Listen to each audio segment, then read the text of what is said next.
bet on this kid. Yeah, I get that entirely. So, moving on to like other running backs, guys like Damien Williams, Carlos Hyde, no interest at all. I mean, it was so weird watching Carlos Hyde get all those carries over James Robinson. It was also weird to see Jacksonville suck that bad. They were awful. They made Tyrod look like Mahomes. Oh my God. So, no, Carlos Hyde, like I'm not investing in anything outside of Jacksonville's pass catchers. Their running backs, like, they're dead to me after that week. I mean, they're not going to be in any positive game scripts, at least not for very long. That team is bad. It's going to be ugly over there. So, pass catchers, sure. DJ Chark, yep. Trade for him, if anything. Yeah. Because, what did he have, 12 targets?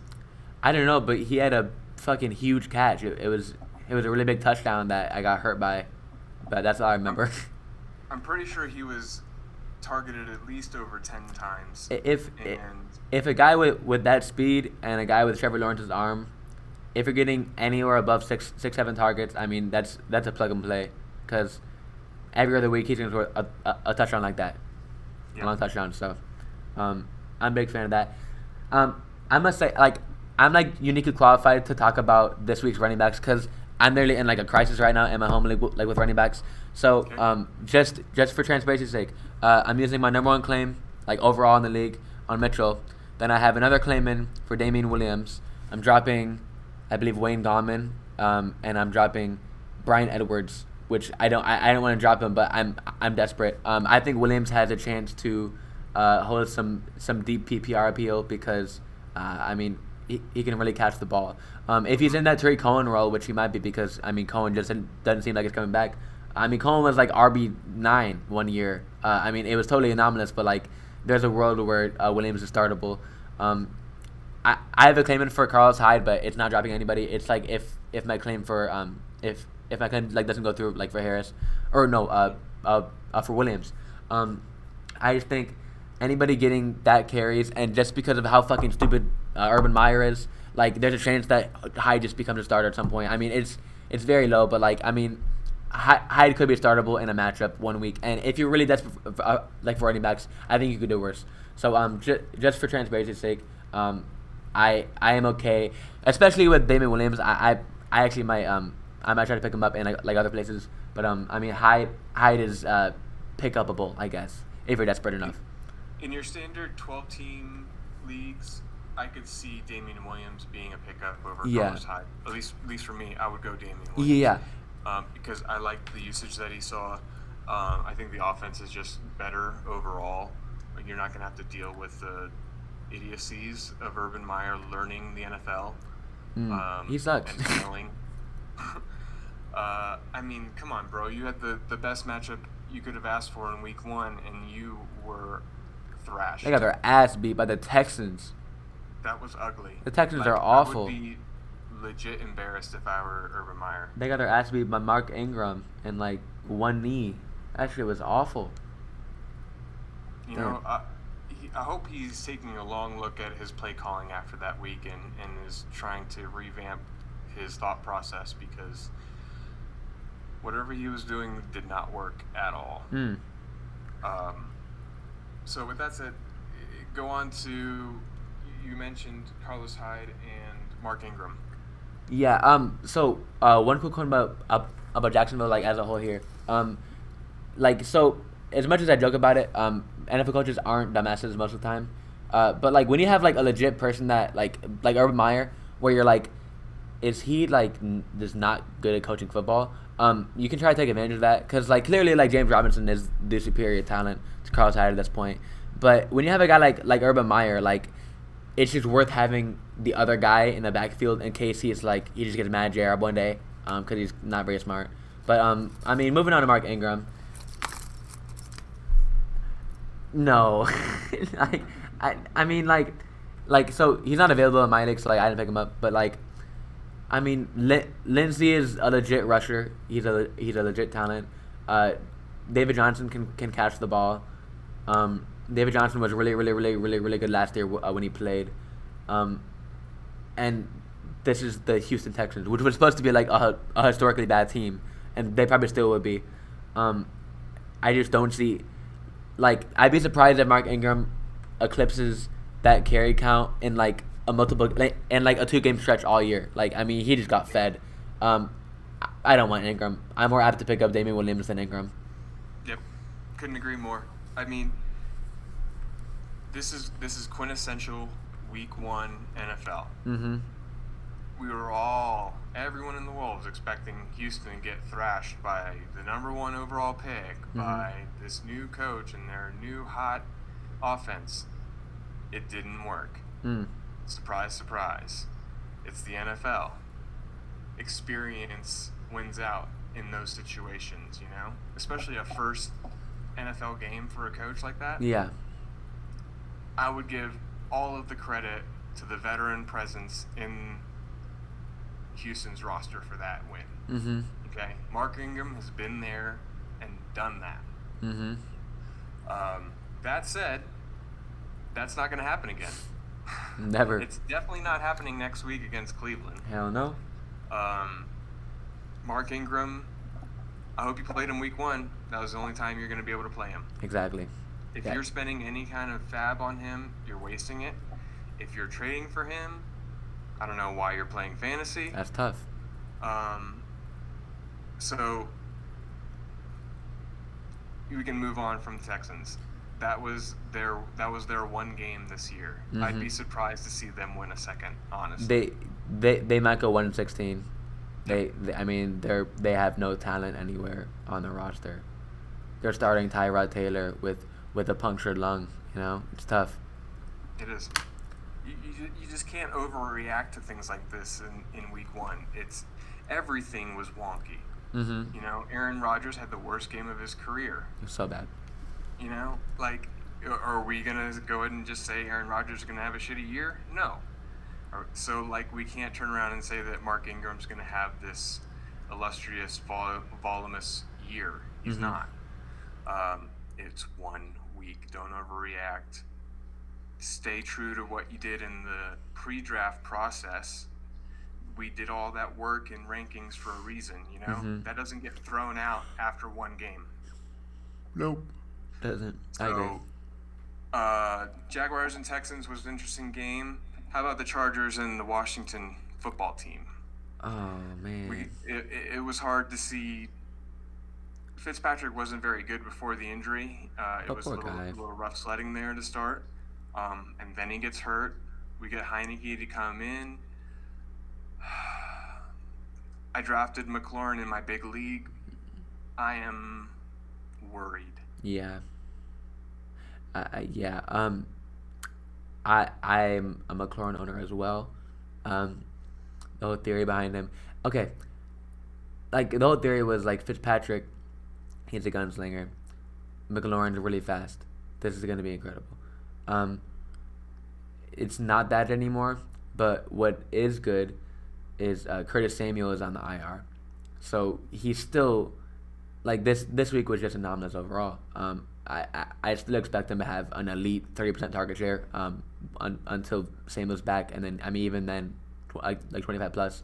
It's just going to be hard because who knows if Heineke can get him the ball. He's been quarterback proof in the past, but it's going to be hard for him to return his fringe top 10 draft capital that you invested in him, that I invested in him as well.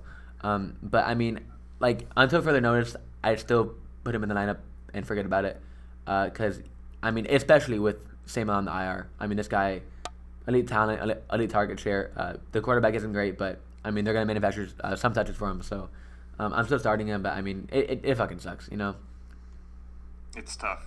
Yeah, I in my main league, so my wide receiver core is Devontae Adams, Calvin Ridley, and then McLaurin. Yeah. So McLaurin is like my locked-in flex. Right. You know, he was my 3rd-round pick.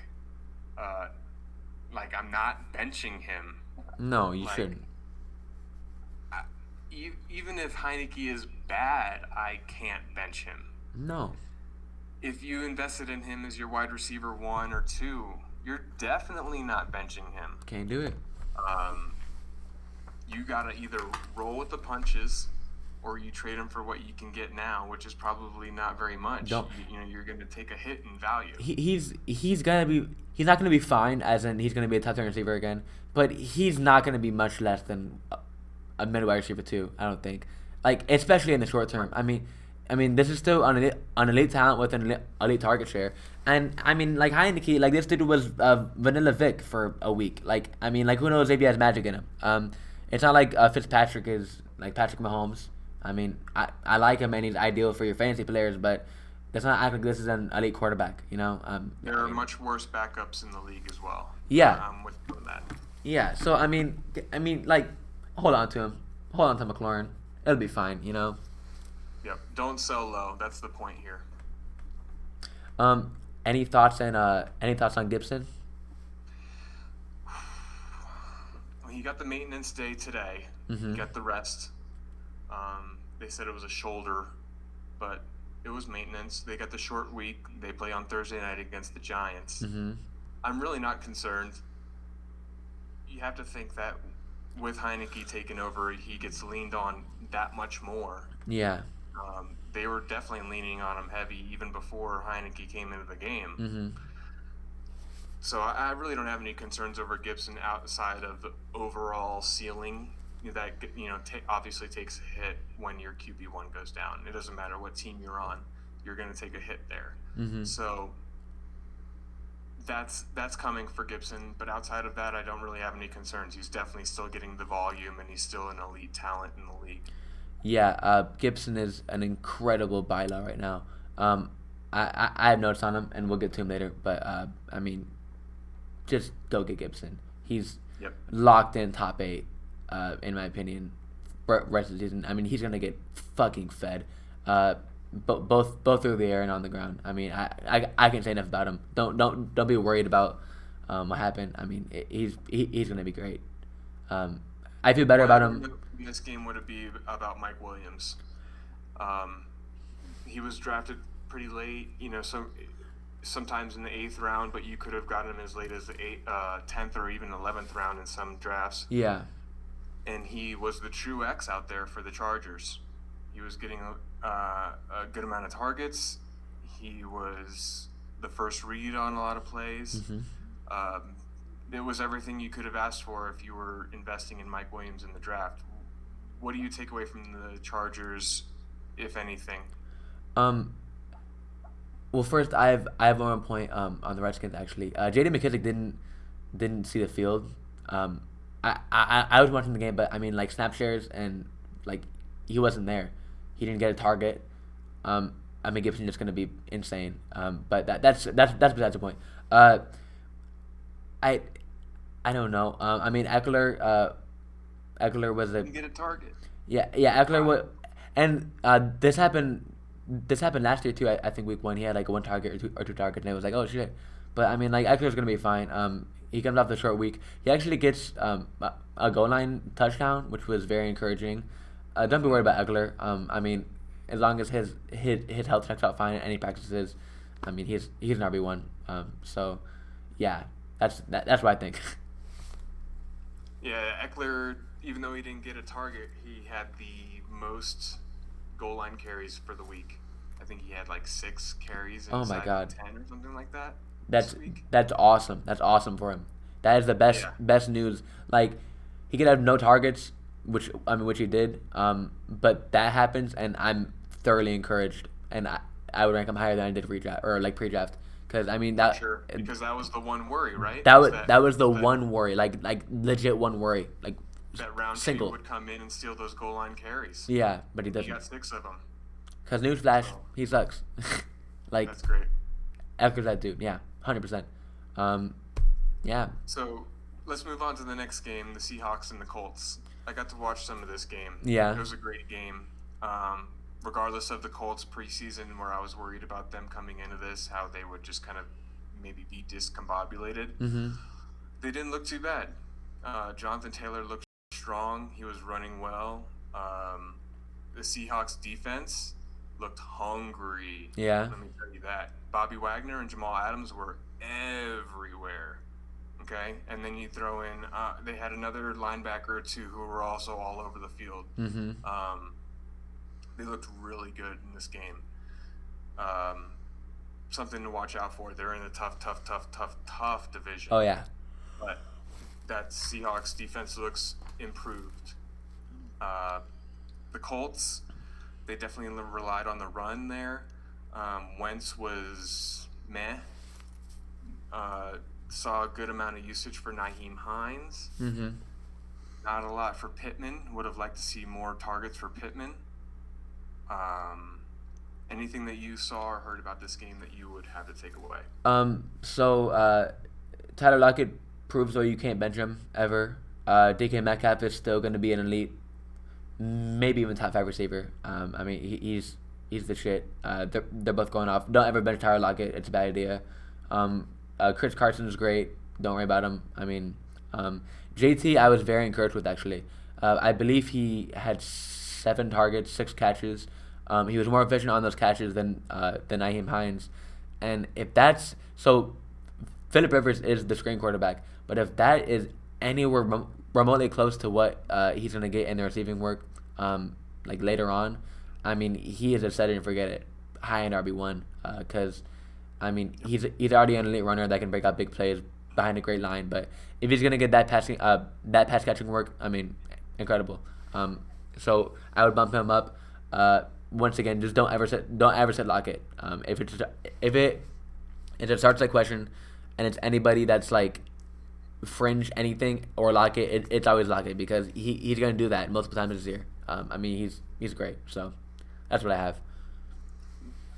What was on full display was Russell Wilson's deep ball. Mm-hmm. I mean, he's always up there as far as talented quarterbacks, right? Mm-hmm. But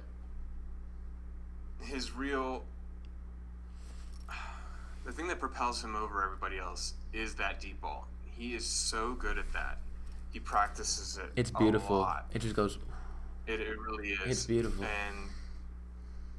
And Lockett, man, his first touchdown catch was beautiful. Bro, he was looking one he's way, so good. Back the other way, caught it on the fall.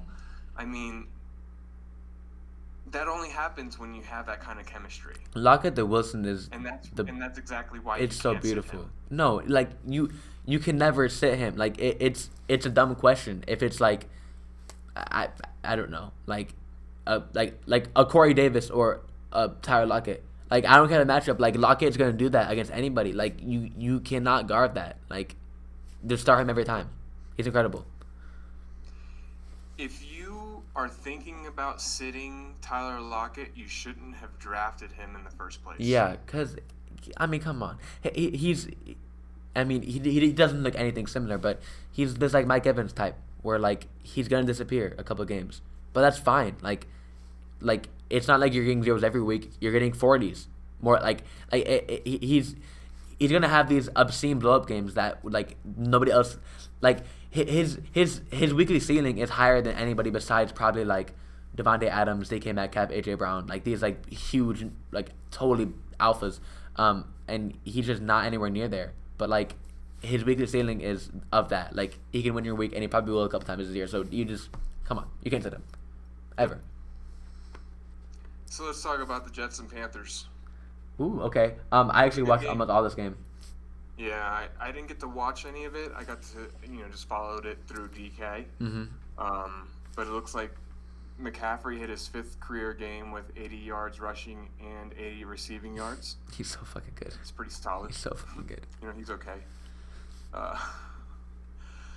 then to me, Darnold was the one that I wanted to watch in this game. I wanted to see kind of how he was in a new offense outside of the realm of Adam Gase. And he looked like a rookie out there, to be honest. He kind of sucks. He looked good as far as like arm talent goes, but decision making, accuracy, questionable to mediocre. Yeah. What did you take away from this game, if anything? So McCaffrey is the best fantasy asset of all time. Like mathematically, like he's the best. Like he's just so far and away better than any running back. It's not remotely even close to being close.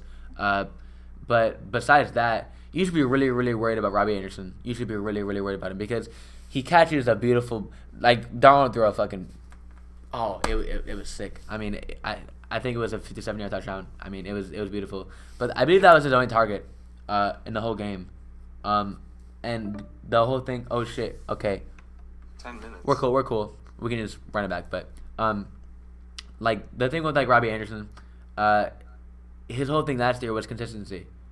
He was a pedestrian receiver, and, like, he was a weekly starter because of that. But, like, with Terrence Marshall getting 5 targets, with McCaffrey back, like, Anderson's phased out. Like, as of next week, he's not startable, in my opinion. Because, like, you don't just get 1 target in the game. Like, that's so rare. And then Terrence Marshall comes in as a rookie, 5 targets, including, I believe, a red zone target, but I could be wrong. But, I mean, like, DJ Moore's going to eat. You can't say him either. McCaffrey's a stud. But the Jets looked putrid. They looked so bad. They looked really bad. Corey Davis is startable in deeper leagues, I guess. But, like, they just look really bad. The running backs are a mess. They're all a mess. Don't start any of them. There's just nothing there besides Corey Davis. I mean, it was bad. Elijah Moore didn't see the field with, like, it was bad. No Jameson Crowder. Elijah Moore still didn't produce at all. I don't even think he caught a ball. No, he caught 1 ball for negative 3 yards, actually. 0.7 points. Yeah, it was ugly. It was really, really ugly. But, I mean, Corey Davis is fine, I guess. It's just a really bad team. It's going to be a bad team. They're going through a lot of changes.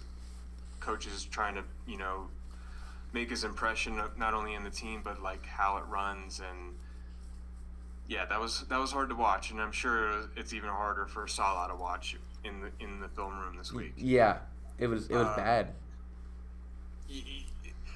Mekhi Becton going down, it doesn't bode well for the future of this team, at least not for the immediate future. No. Elijah Moore getting more involved would be a boon for them. They really need that. They need to get Elijah Moore and Michael Carter more involved. You need to get those young, spry legs in there and getting active and get the usage out of them while you can before they either get injured or old. Yeah. I mean, the NFL is a meat grinder, and, like, not involving Moore does not help Zach Wilson grow. Stick, bro. Like, I don't think I understand, like, how ugly this game was to watch. So, like I had, like, multiple parts on, like, each team, but, like, it was so bad. Like, I don't know how to say it. And, like, yes, like, and it wasn't only bad from, like, a purely aesthetic, like, this is, like, not fun to watch, but, like, they didn't play Elijah, like they didn't give him the ball. Like he's your one player on offense with any promise besides Zach Wilson. Like, Corey Davis is gonna be there and then leave. Like, Michael Carter is not inspiring. Tevin Coleman averaged 2.5 yards a carry. Ty Johnson, like, this team is it's so bad. It is so bad, and, like, it's even more poorly run. Like, how are you gonna not give more any targets with no Jameson Crowder? Like, it was a perfect opportunity, but this team just fucking sucks. And they really needed to just get those rookies in there and give them the experience, man. That's what they need to do. Forget about, like, winning games right now. Get your young guys some experience so that they have something to lean on next year when you actually have a chance. Newsflash: Jets gonna jet every time. They're awful. Okay, should we reset before we get into the next game? Sure. Let's go for it. Okay. All right, call back. Me and my boy Stick, always on that telekinesis. Okay. Back at it. All right, let's talk about the Vikings and the Bengals. Vikings and Bengals. I was expecting the Vikings to just stomp a mud hole in these guys with Dalvin Cook and like an improved defense after last year, but the Vikings did not look very much improved on defense. No. We got to see Jamar Chase be Jamar Chase, not the Drop Mar Chase from the preseason. Thank you. What was your first, second, and third takeaway from this game? First takeaway, dude, I'm just, like, spoiling, like, the, like, buy candidates, but you should be buying Justin Jefferson. So Adam Thielen goes stupid nuts for no apparent reason. He gets very similar. Like, I don't have the numbers in front of me, but I think it was like 9 targets versus 10 targets. But somehow Thielen catches 2 touchdowns, and Jefferson catches 0, even though he was on the goal line like once. Jefferson is the one that will be breaking efficiency in the future because he's a special player and Thielen's not. So Thielen's still a good start, but Jefferson, like, go ahead and buy him. Number 2 takeaway is I told you motherfuckers to buy Joe Mixon over Najee Harris. Mixon's gonna catch the ball actually, and this offense is not bad. So he's a workhorse, a 3-down workhorse that's gonna catch the ball. He's built for this workload. He's not gonna get hurt. Hopefully, I mean, fingers crossed. But yeah, he's gonna get fed a lot. And third takeaway is all these receivers are startable on any given week. That is for the Bengals. Yeah, I mean, Jamar Chase is a stud, but we knew this. Higgins caught a touchdown. I mean, like, they're all studs, so they're all startable on any given week. Adam Thielen, man, like, dude, he's so confusing. Like, perfect week 1 for him, right? Yeah. I think he ended the season last year. If he wasn't number 1 in red zone targets, he was easily top 5. No, yeah. I think it was him and Tay Adams 1-2. Okay, easy. And then you saw it again week 1 here. I mean, I could see the Vikings, running every drive down to the red zone, and then finally Kirk looks for Thielen. You know, it's bizarre. It's so bizarre for, like, it's just weird. Like, this, like, UDFA big goofy white guy, like, it doesn't make any sense, but, like, he just does. I don't know. I mean, with Kirk, it just comes down to that comfortability. You see it, you know, like, he knows how Thielen is going to move in and out of his routes. Yeah. And that allows him to just be that much more comfortable throwing him the ball in those tight situations. Yeah. I think that's really what it just comes down to, is the comfortability and the reps that they've had together. Yeah. Yeah. And the trust. And, like, at a certain point, like, we need to pick up on outliers. Adam Thielen might just be a fucking stud in the red zone. Like, I mean, he did it last year. I mean, for 1 more year, right? Yeah, and like, you don't want to ever bet on outliers unless your name's Tyreek Hill, which we do every year. But, like, it's so bizarre. Like, this guy just catches touchdowns at a very obscene rate. So, I guess there's a buying opportunity both ways. There's a buying opportunity for Justin Jefferson, because he's going to be the one that's doing these absurd things and scoring touchdowns. So I'd buy him. But, like, if there's a guy that thinks Thielen is a mirage, I wouldn't be opposed to buying him, because he just does this. He's gonna score above expectation in touchdowns, and he gets a lot of red zone targets. So he's a really interesting player in that aspect. But I'd buy him. He is. It makes him, you know, like, a kind of a scary start, because it's like, oh, he could totally disappear. But a lot of players do that. Like, we were just talking about Tyler Lockett and Mike Evans doing that. I mean, throw Thielen in that same boat. Mike Evans has high red zone usage. Yeah. He's a touchdown monster. There's no reason to treat Adam Thielen any differently, in my opinion. There is parallels between Evans and Thielen, to be honest. I can see that 100%.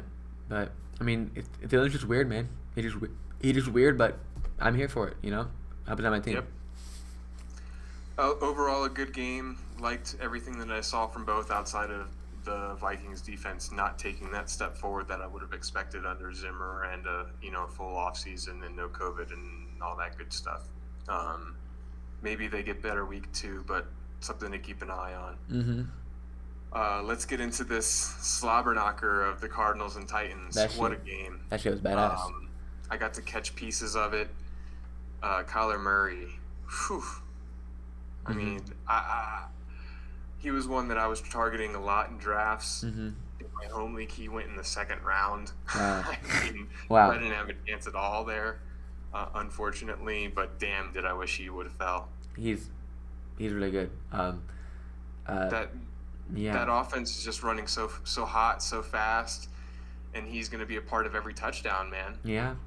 I'm going to take another quick victory lap. I did have Kyler as QB2 behind Patrick Mahomes. And I'm not saying Josh Allen's gonna be shitty, but like he was like the consensus QB2. But Murray's just different. Yeah. He's just different. When you add a guy like Rondale Moore, and like I'm not saying he's a key piece of the offense by any means, but like Rondale Moore is a fucking special player. Like this dude is really really special after the catch. Always has been. Like always will be. I mean he's just another layer. Like James Conner comes in. He's a bruiser. Like this offense has everything you want. It does. And Kyler Murray is easily the QB2. I invested quite a few times in Chase Edmonds, and I'm glad that I did. Mm-hmm. Both times that I went for him, I knew that he would be my RB2, and I was relying on the idea that he would get 5 catches a game. I didn't care how many carries he got. If he got 5 catches a game, I'm happy with him in my RB2 spot. Yeah.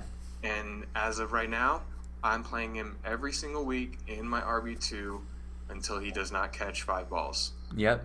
I don't think that's not going to – there's no week that's not going to happen. It might be a while. Yeah, because a guy like James Conner, 16 carries, I believe, 0 catches. It's a pretty classic case of early down back, might catch a ball, might catch 2 balls if he's lucky, but then third down back and red zone back. And I believe Edmonds. So like goal line back would be Conner, but like red zone back from like 11 to 20, that's probably Edmonds, and he's gonna score a lot of touchdowns there because this offense is gonna score a lot. And so I mean like Edmonds, like you can lock him in. I mean like as an RB2, honestly, I still prefer a lot of players to him, but I mean he's definitely startable. And as for James Conner, it looks like he's gonna get the usage in the rushing that warrants him flex consideration weekly. I'm not saying he's a Josh Jacobs type player, but he's gonna get similar usage in a similar offense.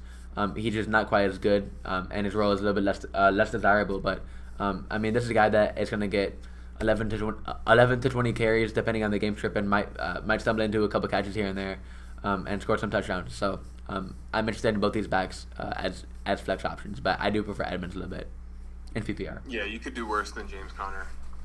I'm really a big fan of Edmonds and the ceiling that he kind of presents over the rest of the season. I think this was, just week 1, them getting used to the idea of him being more involved than he has been over the last 2 years. Mm-hmm. So very interested to see and happy with what he's done in week 1 for the rest of the season outlook. You touched on him, Rondale Moore. I think he only played 20 snaps, but he still had 5 targets. Yeah, he's a stud. He's an absolute stud. That's very promising, right? Yeah. Moore, I'm not going to advocate for season-long usage quite yet, but this guy is an absolute stud. Like one of the best seasons of all time, any college season ever, as a freshman at Purdue. I mean, like, just look it up. He's a fucking stud. If he's seeing the field more, like, if he can get on the field for, like, 78% of the snaps, he's going to be startable. Because, like, if he gets a target, he's going to catch it. And if he catches it, you're not tackling him. It's pretty simple. I could see him being, I could see him working in the, like, Chase Edmonds area, of the field, underneath and just racking up receptions in PPR. So, he's definitely a guy to pick up and keep an eye on if you're looking at him. So, I'm definitely watching him. If I have to pick him up now and it makes sense on my roster, I would do it. Otherwise, just keep an eye on him. I'm afraid he's not going to be startable until midway through the season. Probably not. But the second half of the season, I think he could be an absolute stud for your team. Yeah, especially in a PPR format, yeah. like you mentioned.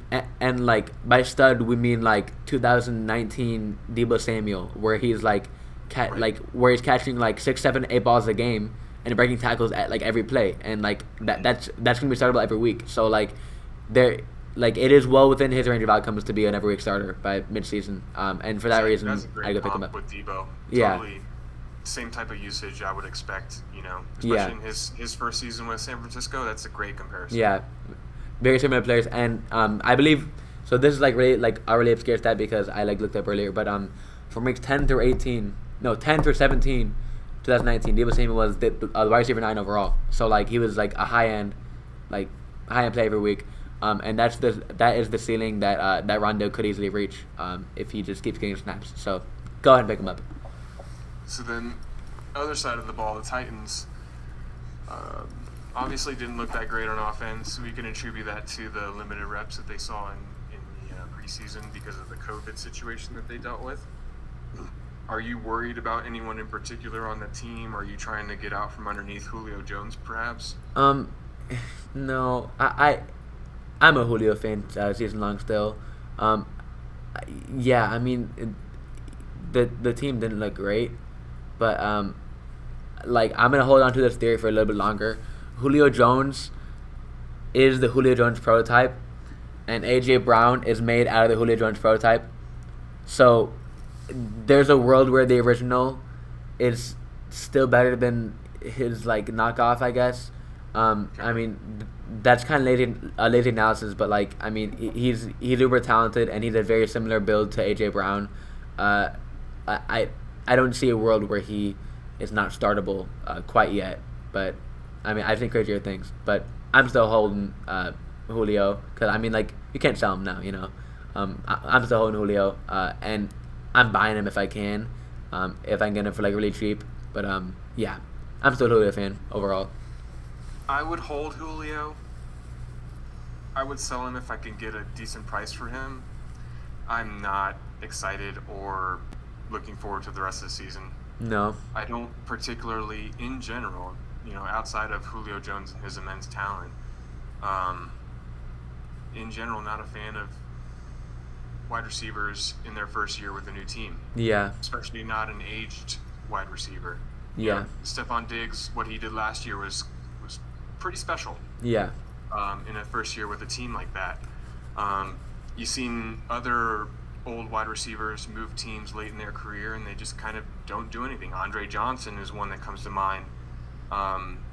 Maybe because I drafted him in my first ever fantasy season. That's tough. But that was he moved teams after being a stud and did nothing. Not to say that Julio Jones is going to do nothing, but the way he was used and then the fact that he committed that awful penalty and his coach came out and talked about it in the post-game interview about how much of a dumbass play that was. Mm-hmm. Like, what coach is talking about Julio Jones that way and calling him a dumbass to the media? He don't give a shit. Like, Vrabel doesn't give a shit what his name is and what he's done in the past. Vrabel's that dude. Sure Vrabel only cares about what he can do for his team right here and now. Yeah. It doesn't seem like Julio. I don't know, man. I'm really worried about Julio, and I feel like he's just been riding high off his name for the last 2 years. Ooh, Julio Jones riding off his name. That's a hard pill to swallow if that's the case. I know. It's hard for me to say. Because he's a fucking stud. He's such a stud. All-time talent. But, I mean, like, you could be right, but... What did he do in the game on Sunday? Nothing. He committed a penalty that cost his team a touchdown. Yeah. He's obviously not in the coach's good graces going forward. He's been on the bike through preseason. He's not ready to play. He's another year older after being hurt for the last 2 or 3 years, in and out of the lineup, playing hurt. I don't see a reason to think that he is gonna just all of a sudden be back into the top 12 or even the top 24 for that matter. Stick. Top 24. Come on, man. Okay, here's the thing. I'm pulling this out of my ass, but they're like close enough. 4th in yards per out run last year, when he was on the year, which is a very predictive stat of how efficient you are. He's still an elite talent when he's on the field. He hasn't been on the field, nor has he been getting targets when he's on the field. But per route, he's still as good as they come, or he was as of last year. It's almost impossible for me to see a world where he just falls off a cliff like this instant. I mean, it could be this year, but like this instant. I still think you have, if he's healthy, I mean, you can't sit him because he's like not only is he like an all-time name, but he was very, very, very, very efficient last year and very productive when he was on the field, which wasn't much. But if Julio's healthy, you're not sitting Julio right now yet. I mean, maybe I'm an old head, and maybe in a couple weeks I'll look stupid, but a guy with that name, with that background, that was still that good last year per route, I can't give him on quite yet. And I'll put it this way: I'm extremely concerned. Yeah. If I'm a Julio owner, like with the investment that I put into him and what I expect for him to do for my team, after that week 1 on a new team, the way that worked out, I'm extremely concerned. Yeah. And like I'd be concerned too. I'm just saying I wouldn't jump sale because you're not going to get value for Julio. You're just not. You're right. But we're still looking at a guy that was very, very, very efficient, who was an all-time talent. I just don't think that while he's healthy, you couldn't really sit him quite yet. And if he sits next week, it was awful. I mean, like go ahead and like disregard this, but I'd give it at least 1 more week with Julio because I mean he is Julio and he was really good last year when he played. So yeah, he's definitely one to watch, and like I said, I'm extremely concerned. Hopefully, I would love to see him, win out. Yeah. I'm worried. Yeah. Let's talk about the 49ers and the Lions. What Okay. a game. Yeah. What a game. Yeah. I mean, Jamal Williams, DeAndre Swift. Both RB1s, I guess. Start either. I think DeAndre Swift could.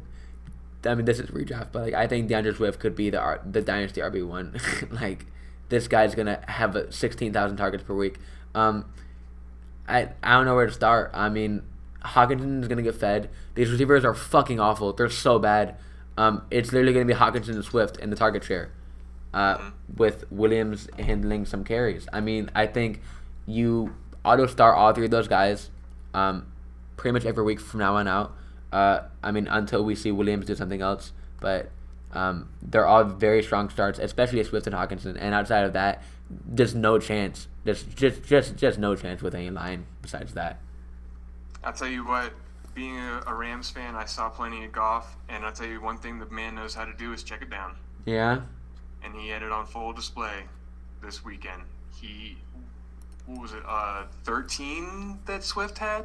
Something like that. I mean, it was... And then like 11 more for Jamal. It was absurd. Hawkinson had a big game too, I believe. They did not think about throwing the ball downfield. It was they the ball out. They can't. They literally can't. This is the worst receiving core I may have ever seen. It is abysmal. It is truly abysmal. It is a truly bad, very, very bad receiving core with no talent on it. And at that point, like who are you throwing to? You needed to throw the ball when you're this bad. You can't run every play because you're gonna be down. Your defense is awful. Like they're gonna throw, and it's gonna be Hawkinson and Swift every single time. And they're just incredible starts every week right now because like they're gonna catch passes every week, and a lot of them. So they really are. I mean, if you happen to roster Swift like on the dip because everyone was fading him in the draft process, dude, this is a perfect storm. A perfect storm for like an elite season for Swift. Like, I mean, this guy could be RB3 overall, RB4 overall, because like he could. He's gonna catch. So wild to think about. Like he was probably gonna be the. He might catch 100 balls. Team in the league, right? He might catch 100 balls. He really might. You know what I'm saying? It's so wild. Yeah. It's so wild. But that's the NFL, man. Like these are the kind of things that you can't overlook, right? You put all of these pieces together. The fact that this team has, like you said, the worst wide receiving core in the league. It's so bad. Worse than Houston and Jacksonville. Far worse. Obviously, way behind Jacksonville. Far worse than those Houston. Those are the other 2 bottom teams, right? Yeah. And then you have 2 running backs who are not only good in the passing game but excel in it. Mm-hmm. Like Jamal Williams not only is a great pass catcher, but he can block on those plays as really well. Really good pass blocker, which is yeah. Super valuable. Those 2 guys are like huge takeaways from this game and something that you want to really hang your hat on for the rest of the season, in my opinion. And Hawkinson as well. If you're looking for this validation, yes, I would start Jamal Williams immediately. and I wouldn't look back for probably a while because I mean he's gonna get 6 or 7 targets probably next week, and like Yep. that I mean that alone, and he's essentially the lead rusher as well. Like it's a matter like he's not gonna score a touchdown because like this team's awful, but like I mean PPR is all that matters, you know. Exactly. I'm with you 100%. What about the other side of the ball with the 49ers? I mean, we were touching on the running game earlier with Elijah Mitchell, but what about the passing game? You know, we didn't see any Ayuk. We saw huge plays from Debo. His biggest play to me was just bad defense on the Lions' part, and he took advantage. So it's not something that I really want to hang my hat on for the rest of the season as far as Debo being that, a 30-point guy every week. But it happened. So what do you do? So full disclosure, I have a video coming out about the Niners because this is legitimately the most, but like between Trey Sermon, Ayuk, Mitchell, Trey Lance, like this is one of the most bizarre scenarios any football team has been in. So I have a whole video coming out. So I've done like a lot of research, but basically, I mean Ayuk. So from what I've read, it was more about the injury, because he was limited with a hammy. I wouldn't look into it too much, but Debo is kind of that guy. So Ayuk has historically been just slightly better than Debo in every aspect of the game, but Debo's still kind of the shit when he's been healthy. Especially with Garoppolo. I can't think of his name. Especially with Garoppolo. I mean, I think Debo is startable. Ayuk is startable next week. Don't worry. I think it's fine. But I mean, with Ayuk, we're looking at a guy that down the stretch last year averaged over 20 points per game. I don't know the exact numbers once again, but I think it was weeks 2 through 15. No, 2 through 14. I don't know. In points per game, he was 3 overall, like behind Devontae and Tyreek Hill, like number 3 overall. So like he was the shit. And Debo flashed that elite ceiling like as a rookie. So like both these guys have elite ceilings, and they're both gonna be really good. I would start both of them. I'm not worried about Debo. But on to the running backs, man. Holy shit! Like, I mean, like I already talked about Mitchell, but like it's just bizarre. What do you think about the quarterbacks? What do you think about Garoppolo and Lance? Because I mean, Lance came in through a touchdown. It's just also weird to me. I'm just waiting for Lance to be announced the starter. And when do you think it happens? I alluded to it when I said Debo had that long play and it was really just on bad defense. That was a terrible ball that Garoppolo threw on that play. Was it? Like it should have definitely been picked. It was high. It was in the air forever, and the defenders just happened to overrun Debo, and he was able to like come back and get underneath of it and then make a play around them. I don't think that Jimmy is much longer for this starting job.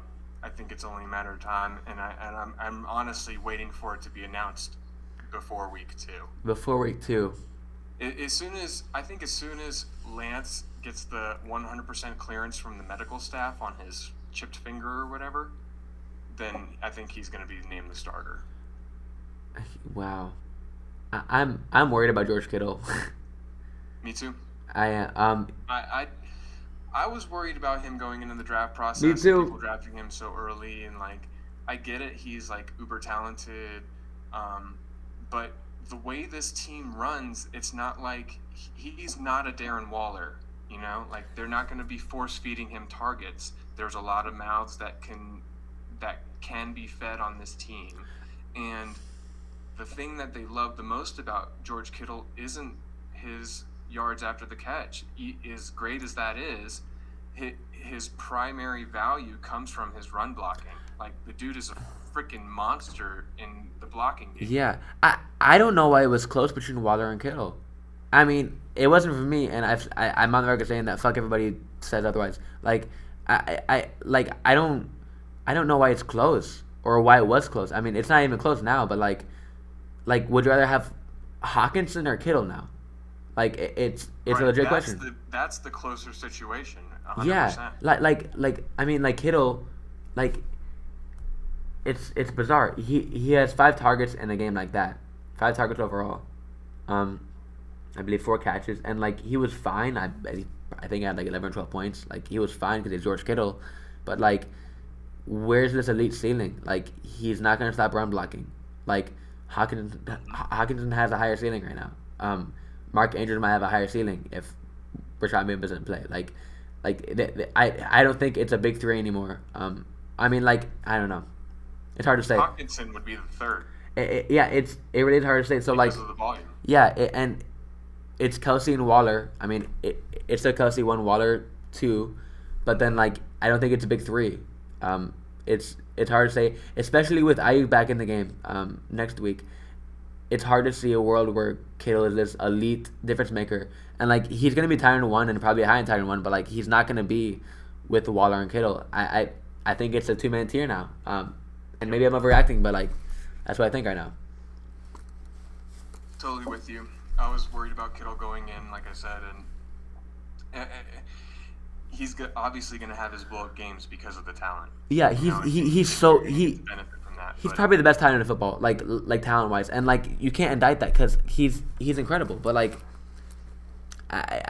it's hard for fantasy because we're not playing fancy run blocking. We're playing fancy touchdowns. You know what I'm saying? Like, it's hard.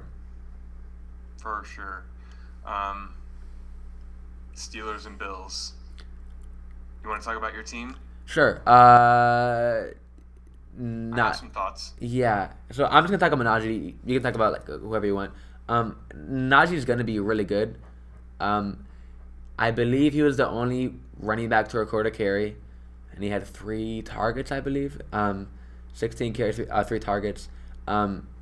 He's going to be really, really, really good. But this team, this offense it's always been bad. Like ever since AB left, it's not been a good offense. Like it's just kind of pathetic. He's gonna get a lot of volume. It's probably empty. 3 targets it's not concerning, but it's not concerning because I mean this was a guy that was a borderline elite pass catcher in college. So I mean if you're looking at 3 targets a week, you can't really pencil him in as an RB1. He's gonna get a lot of work through the ground. He's probably gonna have a damn near monopoly of that. But if he's not getting 3 or if he's not getting like 4 or 5 targets a game, it's a little bit harder for him to be an RB1.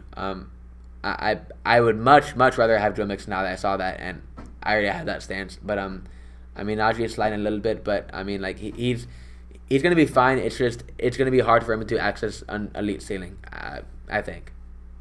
Yeah, he was flirting with the with the running back 1 situation, right? He was like probably 12 to 13 in most drafts. And like so like I'm still an advocate to go out and buy him because he's gonna get so much fucking volume. Like and he had a bad game, so like you can buy him low, like and that's valid. It's just hard for him to get anywhere higher than RB 6, 7, 8. Like it's gonna be almost impossible for him to do that now because I mean this is just not a good team and he's not gonna catch a ton of balls. So yeah, I was a little disappointed with the Pittsburgh offense overall, and I guess it kind of most of the blame is going to go towards the offensive line. Yeah.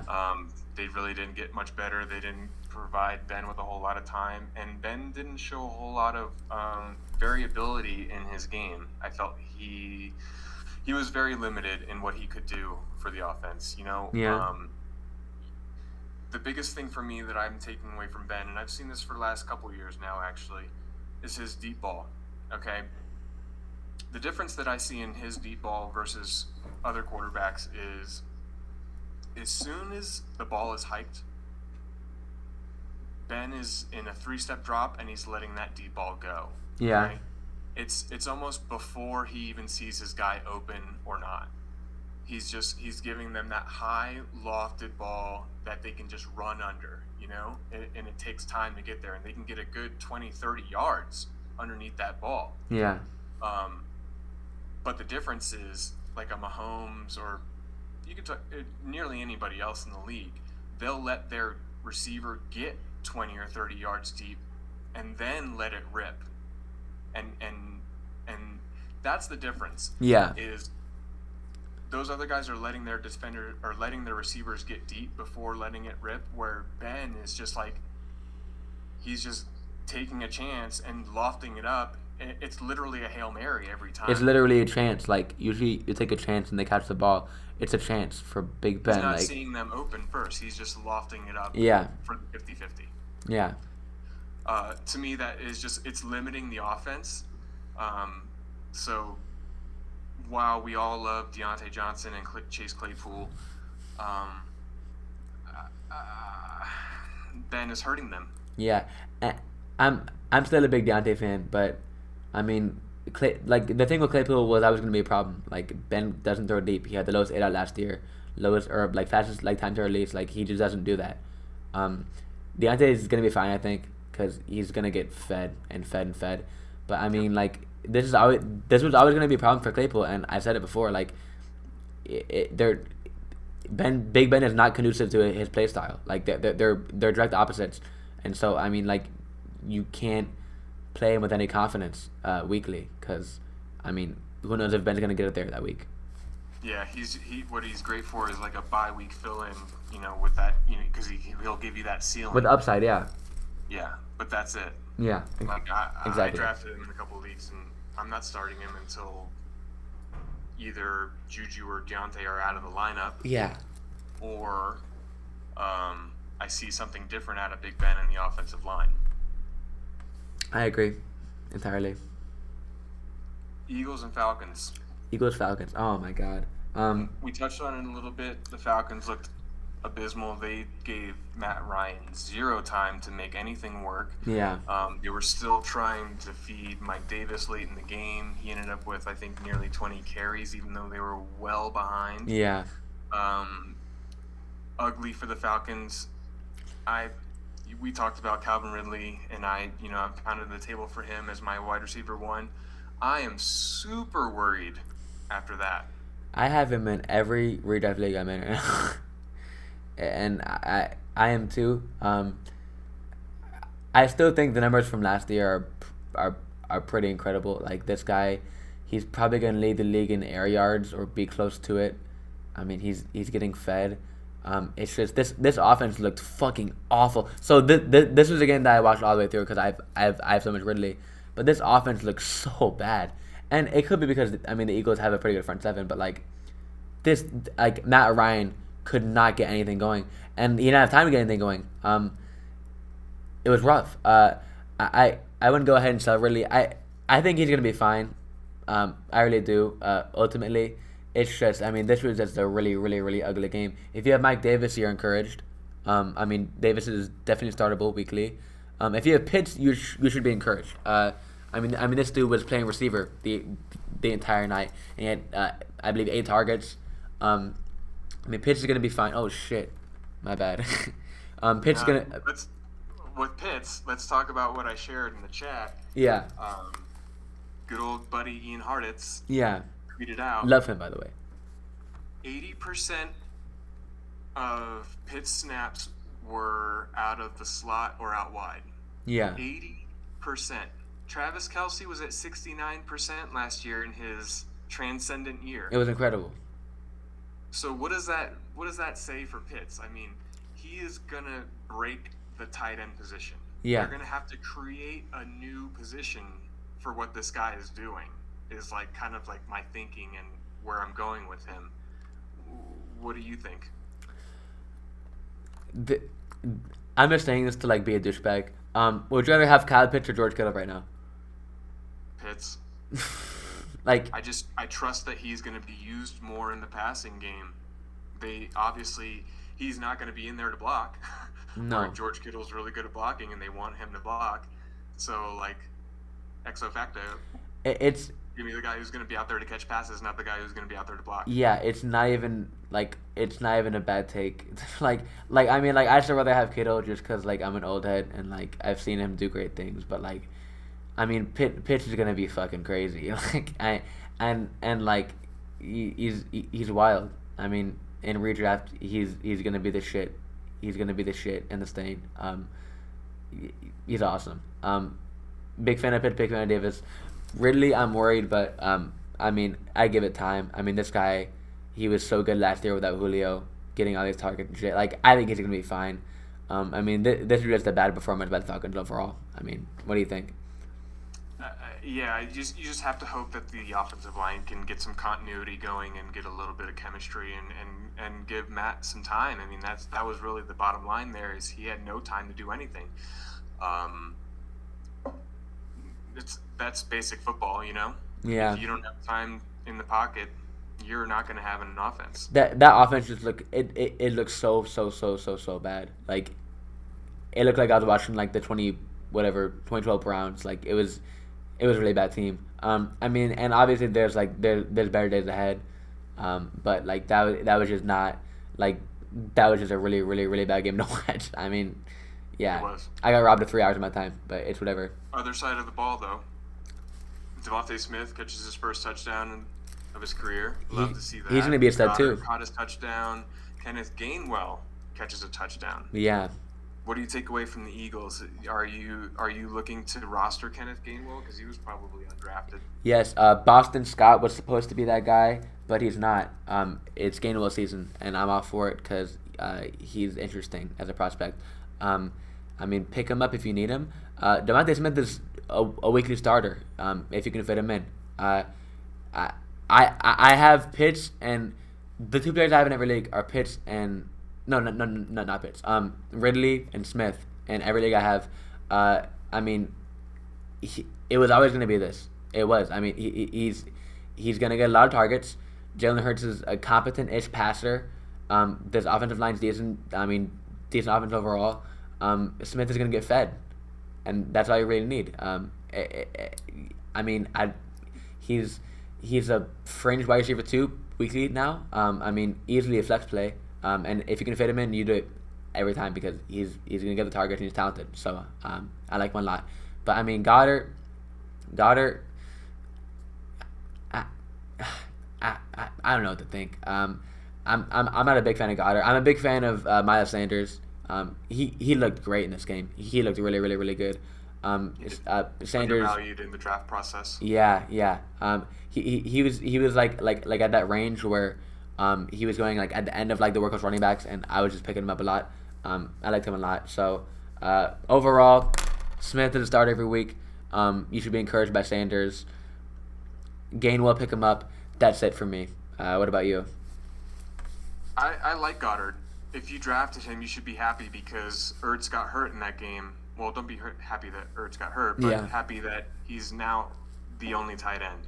The Ertz hanging over his head is done, at least for this week, and we'll see what happens. But I was always encouraged by Goddard's talent and the surrounding talent. So I thought that he would be fed. You know, even with Smith there coming in he's still a rookie, so he's probably not going to see 150 targets. You know, that elite level. But maybe if Smith breaks 100 targets this year, I'd be very happy for him and surprised as a rookie, and that'd be really great.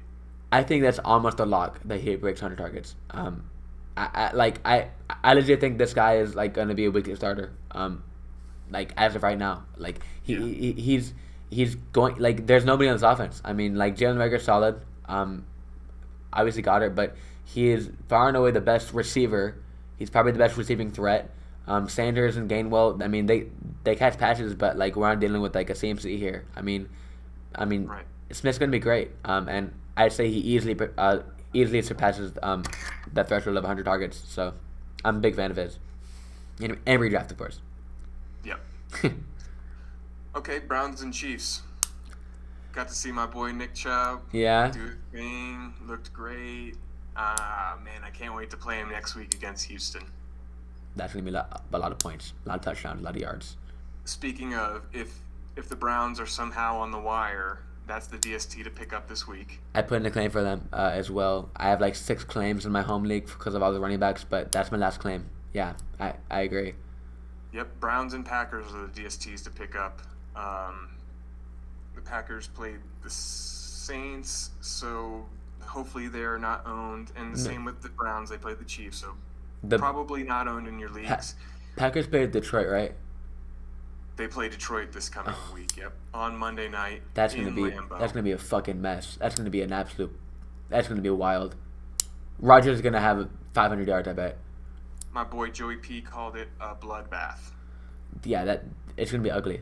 really ugly. Like, I mean, especially after what Aaron Rodgers did. Oh my God, legit, He's like gonna be out for blood. over under 4 touchdowns for Rodgers. Like it's gonna be 4, I'd say. At least. Around What a there. great line. Yeah, I'll buy. yeah. I mean, he's like, you know what I'm saying, at Lambeau Monday night, like he's gonna go insane.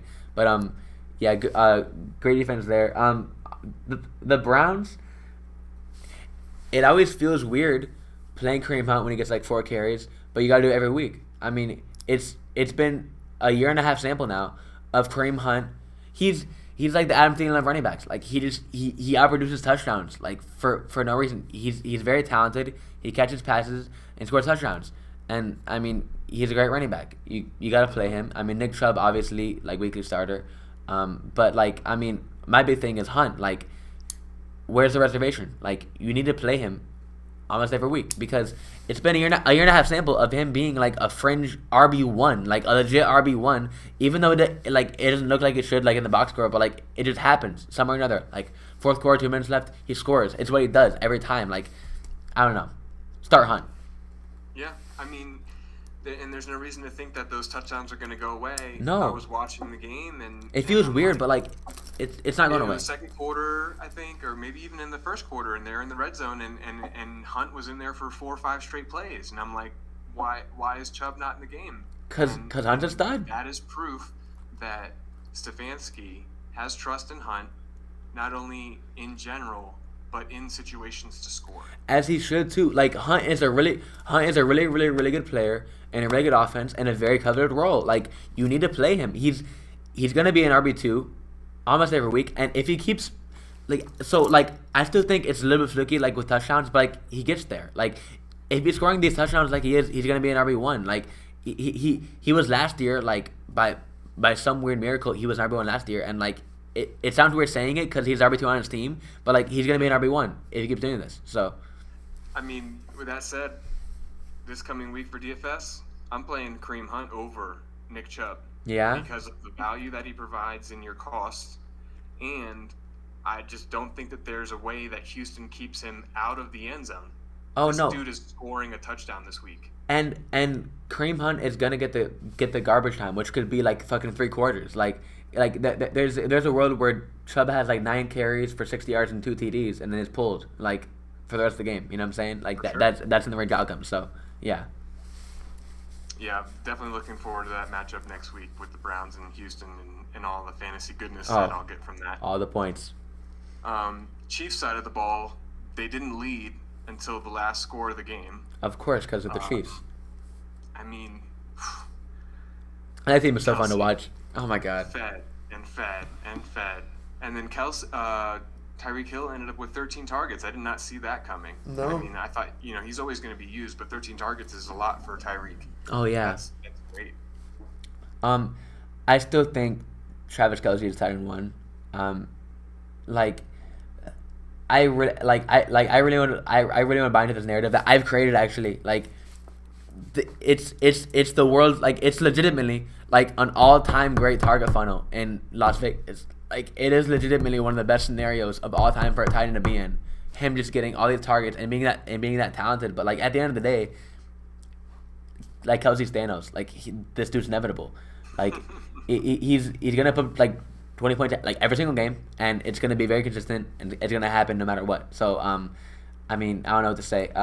Tyreek, like he had this stretch last year of like this like crazy volume, like I mean like 13 targets or so. And if he does that, I mean wide receiver 1, not out of question. Over Tay, I mean like I still take Tay like as of right now, but I mean if you're getting that many targets from fucking Patrick Mahomes, and you're that good at football, I mean you're gonna be great. So I mean, no news for me. You have 3 of the best weapons in football with Mahomes, Kelce, and Hill, and you're playing every week. So what about CEH?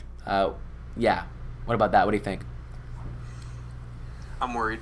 Yeah.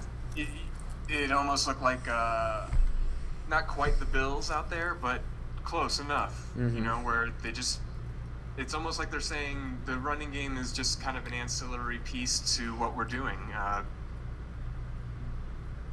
Why take the ball out of Patrick Mahomes' hands? Right. in any play. And I don't blame him. Right? It's the same deal in Buffalo with Josh Allen. It's like, keep the ball in the hands of your best player. Yeah, I think pretty soon, and I'm very guilty of this, but I think pretty soon we're going to get to a point where Clyde Edwards-Helaire is this, like, blue ball, like, rage-inducing fantasy point opportunity player that is never realized. Like, he's going to be in so many scenarios where he could score points, but I see him reaching, like, half that ceiling almost all the time. So, like, he's going to be startable because he's the best back on that team every week. But, like, this elite ceiling that we can dream of and it makes sense in theory, just I don't ever see it getting realized as it stands. I mean, over a year in. So, it's really hard to swallow because I was such a big fan of his once he got drafted to the Chiefs. I mean, as with many people. But right now, it's looking rough for his outlook. Yeah. Yeah, the usage is not encouraging. That's the bottom line for me. It's tough. He looks okay out there. It's not like he looked bad. It's just opportunity. Yeah, it's tough. Yeah, I don't know what to say. Do you have any thoughts on the Chiefs' ancillary? Is that a word? Pieces? The like extra pieces? I think that's the right word. But you know, like ancillary or auxiliary. Yeah. McCall Hardman, anybody like that? I'm just waiting for, one is going to step up above the other two. It's between who? DeMarcus Robinson, Byron Pringle, and McCall Hardman, right? Yep. So, to me, Pringle is the favorite because, in my opinion, he's the most well-rounded. Yeah. But it could easily be Mecole if he turns into the pro that they want him to be. He still feels like kind of a gadgety kind of a player, or I guess limited in what he can do as far as a route tree, etc. Yeah. It just makes sense that Pringle would kind of end up being that de facto number 2 that would complement Tyreek Hill the best, but Kelce fills that role so well as the possession receiver that there isn't much else for anybody outside of those two guys, and Kelce is really the reason why there isn't a wide receiver 2 on the Chiefs. And I mean, is there a better possession receiver in football than Travis Kelce? I don't think I think the answer is no. It works so well, and for as much as I want there to be a third piece in the passing attack, it's really hard when you have half the targets going to two players that are that talented. It's just really hard to see, and I mean, and then you got to give some to like CEH. I mean, you got to give some to like the backups, and like at that point, it's just hard to see someone emerging. And I mean, I was a fan of Mecole pre-draft, but like it's just really hard. You know, it's really hard when you have guys like Kelce and Hill taking on the targets. So I get it. Right, Mecole's gonna be one that's hard to keep on your bench when you're going through the waivers and looking for someone to drop. He's probably gonna be one of those top candidates. And you're like, damn, yeah, it's tough. And like you want to hold on to him because like he has upside in theory, but it's just hard to see it realized when you have Tyreek Hill getting 13 targets. You know, it's really hard. Right. That upside probably doesn't come without injury. Unfortunate. It's unfortunate. It is, but it is reality. You know. All right, a couple more games to kill here. Okay. Packers and Saints. Packers and Saints. We talked about how ugly Aaron Rodgers was. Oh, that's so bad. Team overall, just couldn't get anything going. Give credit to the Saints defense for getting in Aaron's space nearly every play and causing him to feel uncomfortable. Marquez Callaway, the hotness. Oh, what the hell? Didn't do a whole lot. What the fuck happened? Did you expect him to when he was going to be blanketed by Alexander? Well, so once you hear Alexander, you're like, oh shit. But then like this like theory of like this like target funnel, like who is that caught touchdown? It was Juwan like Johnson caught 2. Well, yeah, but like there was Chris Hogan caught touchdown, I think. Yeah. And so like you look at the depth chart and you're like, okay, like I keep using this, but like I'm like it's so fun.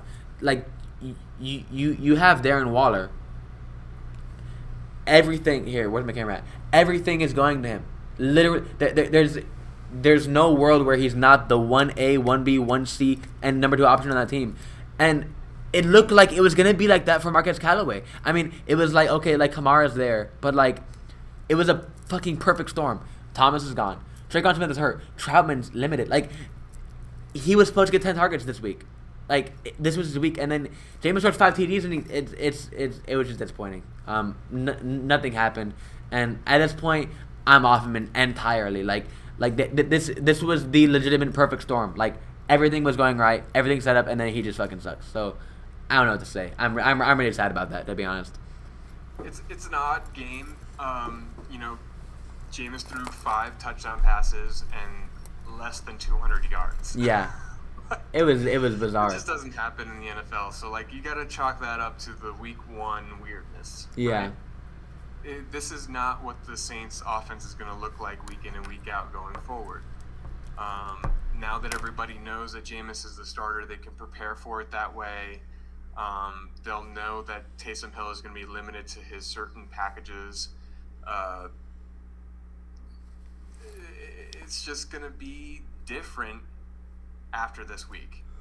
So I just wouldn't put too much stock into what I saw on Sunday outside of the defense playing well and being able to limit Aaron Rodgers and make him uncomfortable.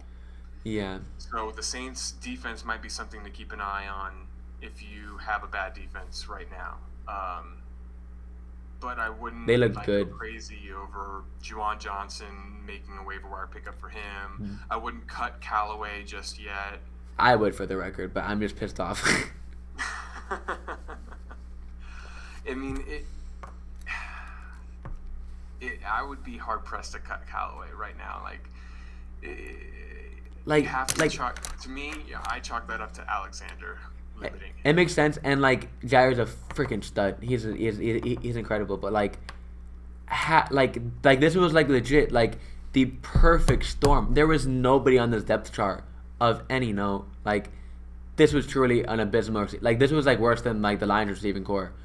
And then there's 5 touchdowns and none of them go to him. It's like, damn, you know. I look at it and I look at this game and I'm like, there's no, like, Sean Payton definitely went to Jameis Winston and said, you better not throw it in Alexander's direction. And that's possible. It really is. It makes so much sense to me that he went to him and said, you can do whatever you want as long as you don't throw it Jair's way. That's what it looked like in the game.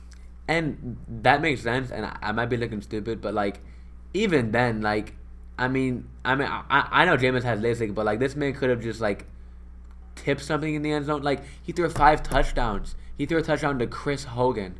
Like, that just doesn't happen. Juwan Johnson, UDFA.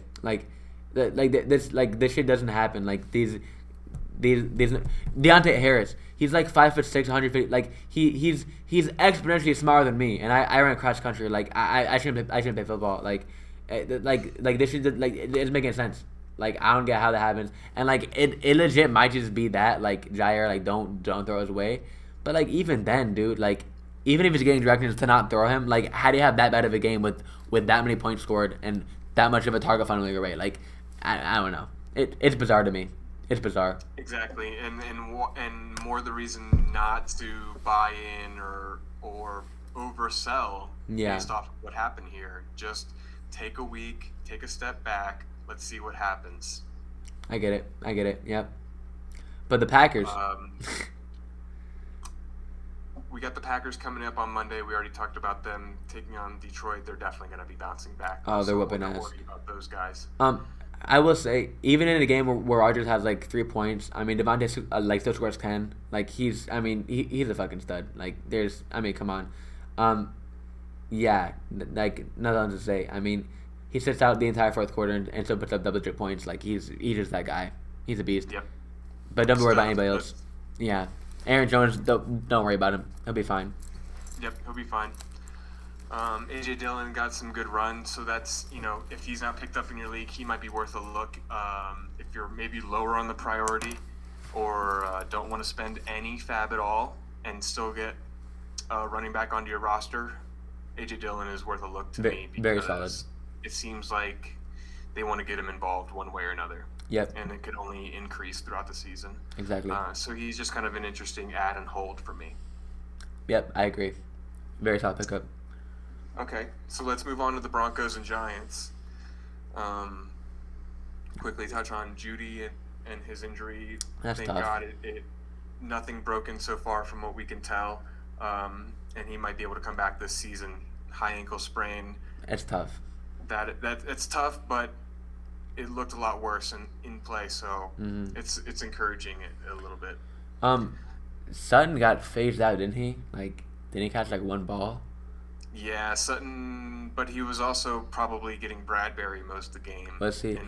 And Bradbury's been very, very good over the last couple of years. I agree, but I mean, like, even then, man, like that is a pretty desolate receiving room without Judy. I mean, like, maybe the absence of Judy makes Sutton more appealing, but that was not encouraging to me. I believe Noah Fant had a decent game. I think he ended up with like 10 or 11 fantasy points. Yeah. It's going to be an interesting offense, with Judy out, who is the clear separator in the offense and the possession guy. Now Bridgewater is going to be forced to use Fant and then Patrick and Sutton, we already know that Sutton is not a separator, and he's even less so now coming off the knee injury. Yeah. I think he's also going to have a little bit less explosiveness when he needs to make those jump ball plays. Yeah. It's going to force Bridgewater into an uncomfortable zone for him. Bridgewater likes the guys who can separate, and he wants to find that guy who has a lot of open space. Yeah. He's not going to have that. And it's not going to happen. No. So, an interesting offense to keep an eye on this week, and kind of like what it turns into. Maybe it becomes very, very, very run heavy, which would be great for all the Javonte owners, because obviously he would get more involved. But very much a wait and see approach with these Broncos. But I'm encouraged for Tim Patrick. If you need a wide receiver off the waiver wire, he's my first one. Tim Patrick is the one name that I have like a rational confidence. He's on this run of like just being the most ridiculously efficient touchdown. Like, it's bizarre. Like he's outproducing his expected points every week, and he has for almost an entire year now. And he shouldn't be good. He doesn't separate. He's really old. I believe he's a UDFA, but if I have Tim Patrick like in my lineup, I just have like just really irrational confidence that he's gonna produce because he's been doing it. And it could just be a mirage where he's getting lucky a bunch. But I mean, at this point, I think it's safe to say that he's good at least. So yeah, Patrick is a good pickup and always has been. Yep. Anyone on the Giants that you'd like to talk about? It looked like Sterling Shepard looked strong out there. Mm-hmm. Very limited usage for Saquon, and maybe he doesn't even play this week coming up. Yeah. So weird. I don't know what they're doing with Saquon and why they're approaching it this way. What do you think? What'd you see? That's really tough. As a Saquon advocate, I'm fine. I'm not panicking about Saquon. I think he's going to be getting his crazy snap share and producing crazy Saquon numbers at some point this year. It's probably later on though. It's just unfortunate that he's dealing with this being limited this early in the year, because I mean it's just hard to get excited about him now. But I mean he's gonna, like, if you have him, don't sell him. I mean you're not gonna get great value, because at some point this year he is gonna be high in RB1, and he is gonna be Saquon catching a bunch of balls. But I mean until then it's like you're just frustrated. Daniel Jones, he's always a viable streamer and a good matchup because he has legs. But I mean outside of that, this team is pretty ugly. I mean I know Shepard had a good game, and Shepard is relatively consistent. But I mean it's just hard to have confidence with him in your lineup. With Dane Dimes throwing. So that's what I think about the Giants. I would say that if you are desperate again at the wide receiver position, and you really need to go to the waiver wire, and Shepard is there, there are worse pickups, especially with the uncertainty surrounding Saquon right now. I feel like he is just that much safer because he's already a minimum 6 targets a game. And if you're limiting Barkley to 50% of the snaps or even less, perhaps, it just it bodes that much more well for Shepard. So if you need a kind of a safe play, I wouldn't mind looking at him. Yeah, I agree. It's like for now. Yeah, and like ultimately, it's not a bad start. It's just like it's just hard to put him in there and be like excited about starting him, because like that the upside is going to be limited. Yeah, and like I mean, he had a big week, but this is probably his best game all year, to be honest. So I don't know. I mean, I am all for picking him up. It's just it's hard, you know. You have to be desperate. Yeah, you do. Yeah, we can talk about the Dolphins and the Pats. Okay. Jalen Waddle. I watched this game too, actually. Touchdown. Yeah. It was a good play too, and he fought for it. Yeah. That was not something I would have expected out of him. Waddle looked good. So that was encouraging to see. Waddle looked really good. He was getting some touches manufactured by Tua. Looks like they had chemistry. Will Fuller was gone, suspended. So, I mean, I guess you can temper that because they do play similar-ish roles. But I mean, Waddle looked really good. Tua didn't look bad. I have a lot more thoughts about New England, but I mean, just like for now, I mean, Parker looked decent. Waddle looked good, but I would temper all expectations with Fuller coming back because I believe he is the most desirable piece out of this group. So. I agree. Yeah, it's something to see this week and like kind of how it shakes out, snap percentage wise, target share wise. The chemistry between Waddle and Tua was undeniable. Mm-hmm. So you have to think that he's going to be his first read most times, or at least his more reliable and safety blanket read. Yeah. But I feel like Fuller and Waddle will actually complement each other more than they cannibalize each other. Yeah. I think that because they both present not only the big playability but the speed, and it's not like Will Fuller and Waddle can only run a straight line fast. They can cut and they can make they can run good routes. Right. So they're not limiting each other in that way. So I think that they could actually benefit from each other. And yeah, and that makes sense. They could benefit in terms of like complementary, like how they work on the field. But I still think fantasy wise, it's going to be hard to support all those guys because I mean we still have Gesicki and ultimately Tua is a very limited passer at this point. So like real football wise, I'm not as smart with, but like what you are saying makes sense. It's just it's going to be harder for me to see them all produce in fantasy. But I mean like no, I have to you can agree go. with you if you are factoring in Gesicki. I am not. After he saw 2 targets, the same amount that Durham Smythe saw, Tough. I don't see Flores incorporating Gesicki as a major part of the offense. I think he sees him as more of a complementary piece. I still think Gesicki's Gesicki's there. On the there. field as much because he's not blocking. I still think Gesicki's there, but I mean this like I have like 2 like really strong takes about tight ends in general, and it's don't draft rookies and it's draft fast ones that are athletic. And Gesicki is a fucking freak athlete, like all time historic athlete. And he's essentially a receiver, like that's who he was playing last year. So if he's not playing, and it's just those 3, like they can all be supported by Tua, who is going to be not a down passer, but like lots of like PPR options. But I still think Gesicki he's too big and athletic not to see the field for me. But I mean, if he's out, then I mean, sure, fire Waddle, Fuller, and Parker for that matter. But I mean, like yeah, like generally. I still think it's like he like sees the field, but it was pretty damning what happened. So. Yeah, I wish that they would have used Gesicki more, and I think that like you said, his athletic profile merits it. It's insane. It just didn't happen, and maybe it changes in week 2 and we can reconsider. But the way it's right now, it looks like they just really don't care for him. They don't, and if that continues, then. I mean, we're looking at some like on an offense that bad with the quarterback, a very very very rare consolidated three-way target share between Fuller, Waddle, and Parker, because there's really nobody else there like Yep. to catch passes. And if it is a consolidated target share three ways where each person is getting 20, like 15%, you could potentially start all of them.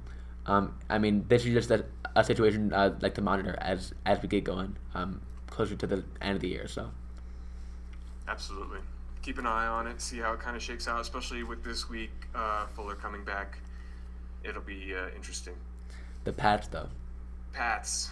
dude, Mac Jones look pretty good. Mac Jones is badass. Like, and he always has been. This man's a stud. Like, he really is. Like, he's gonna play the role that Bill wants him to. He's gonna pass the ball. He's gonna be accurate. He's not gonna make dumb plays. Like, he's a smart fucking kid, and he's very talented.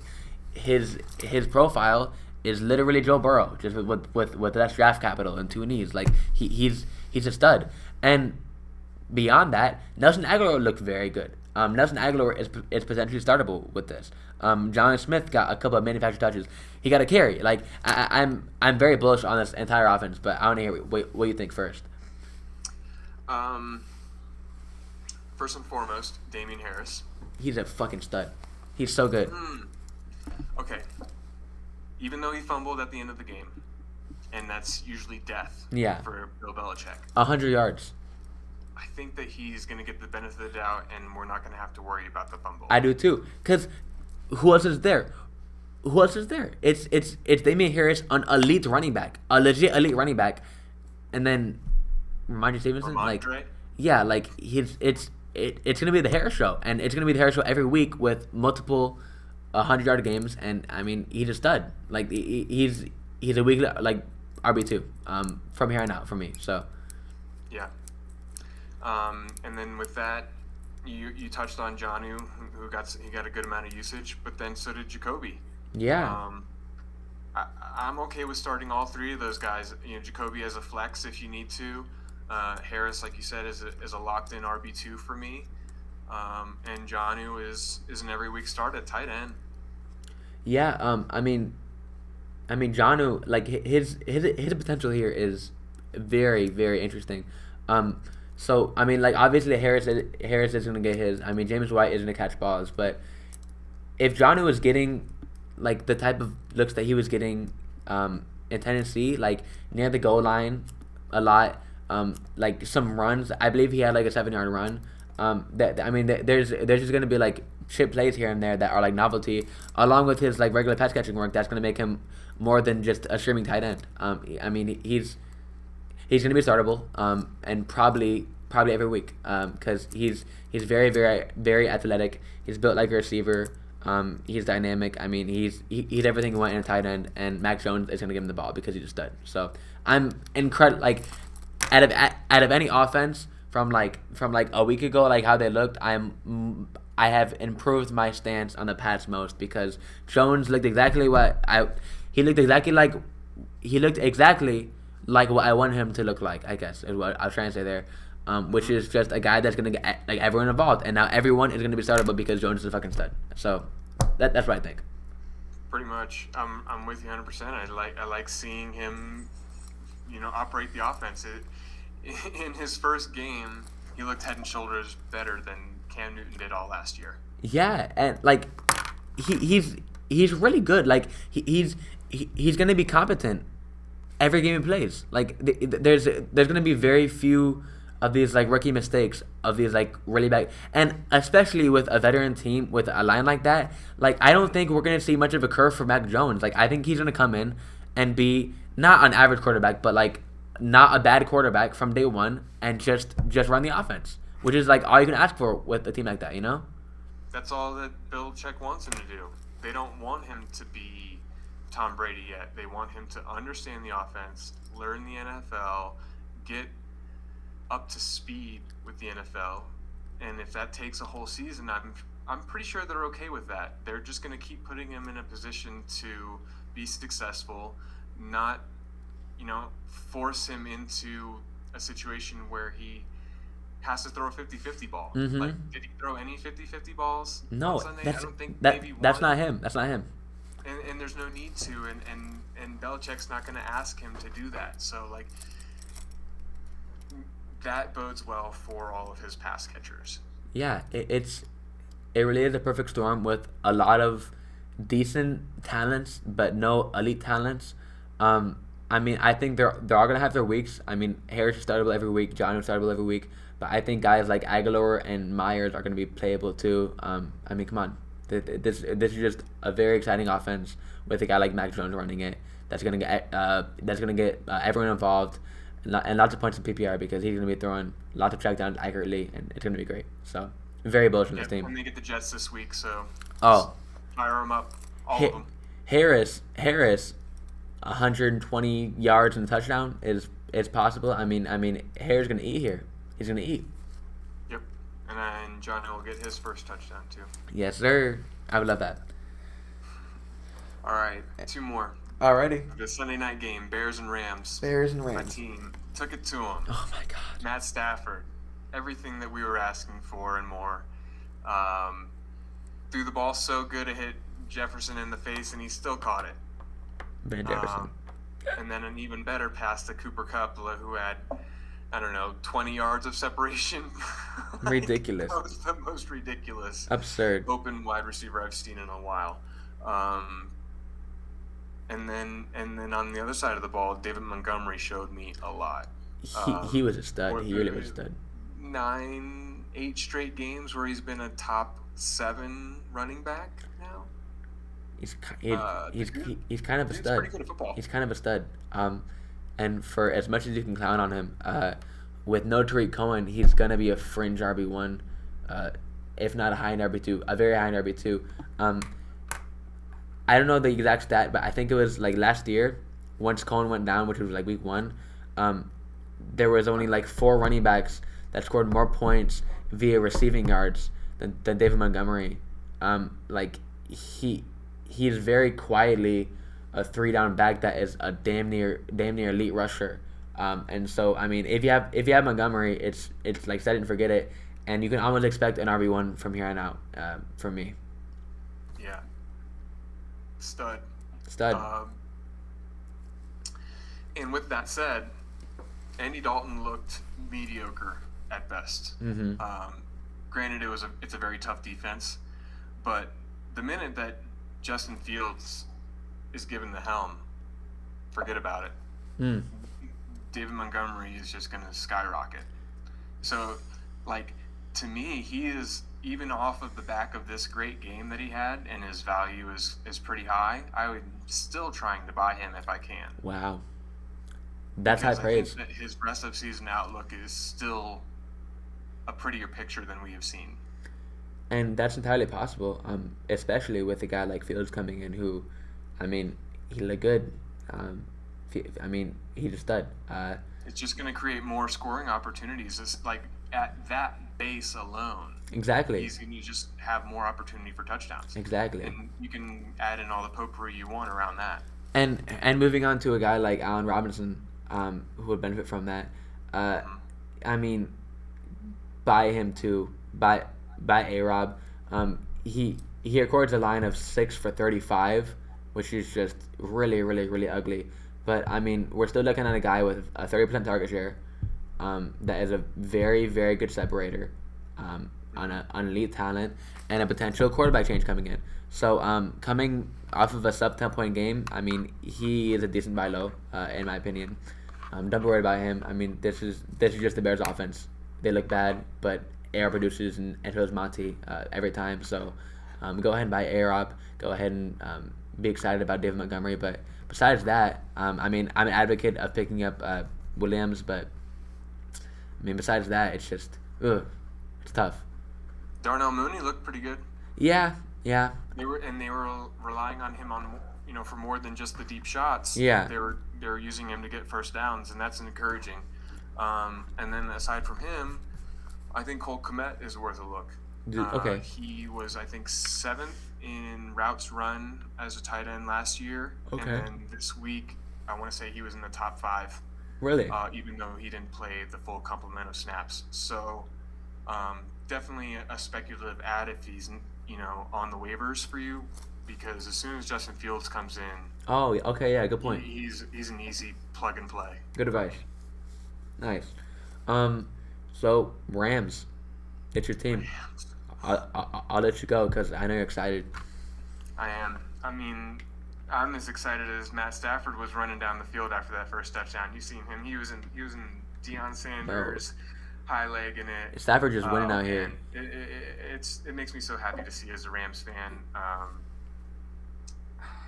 McVay looked great. He just looked so happy out there. Everybody got to eat. Darrell Henderson had a inefficient game at best and was still valuable because the offense is just going to keep moving. So you can fire up all your Rams, your Kupps, your Woods, your Hendersons, Stafford every week. Every week, all of them are in play. Higbee is in play every week, and they're all matchup proof. You can't ask for a better situation.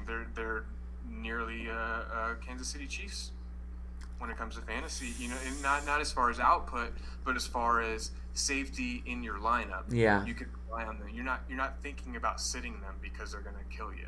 No, yeah. Henderson really was really impressive to me. I mean, there was guys talking about like Sony Michel coming in, and potentially like stealing work, but I mean, to me Henderson is going to be that guy, and then obviously Kupp and Woods, they're going to be fine, but like Henderson, I mean, he's a plug and play starter until further notice, which is something that I did not anticipate a week ago. So. Yeah, I didn't expect him to get as much of a snap share as he did. I don't think Michelle even came into the game until the fourth quarter. Yeah. So that's extremely encouraging for all Henderson owners. Plug him in and let him go until he's not playing. I mean, yep. If he's in the lineup, you can start him. Doesn't matter who you're playing against. Exactly. Yep. Thoughts on like Stafford season long? Thoughts on Wood season long? Because I mean, Kupp obviously has the big game and he's a stud, but I mean, thoughts on those guys? Anything? So the way it broke down to me, I was expecting Woods to see a few more targets, but I wasn't surprised to see Kupp end up being the target leader. Yeah. I think those two are just kind of Kupp and Woods are kind of go back and forth weekly. One might outproduce the other. They're just going to go back and forth. It depends on who gets the looks. I think this is going to be a low end game for Robert Woods. We can expect a lot. He's definitely going to have a lot bigger games. I'm expecting some huge performances out of him with Stafford under center. Yeah. And with that said, Stafford, if you drafted him late as your QB1, congrats, bro. You got a great starter each week. He's no different than starting Tom Brady. Oh yeah, I'd say better. Yeah. Well, okay. Let's do a little judging here. Stafford or Justin Herbert? Stafford or he has a better rest of season schedule. I agree like for the record. Stafford or Russell Wilson?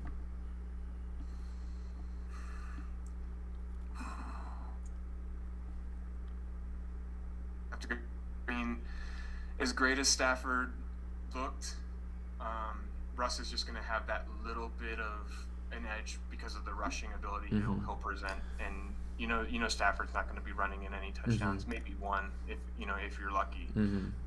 But yeah, Russell with a slight edge there.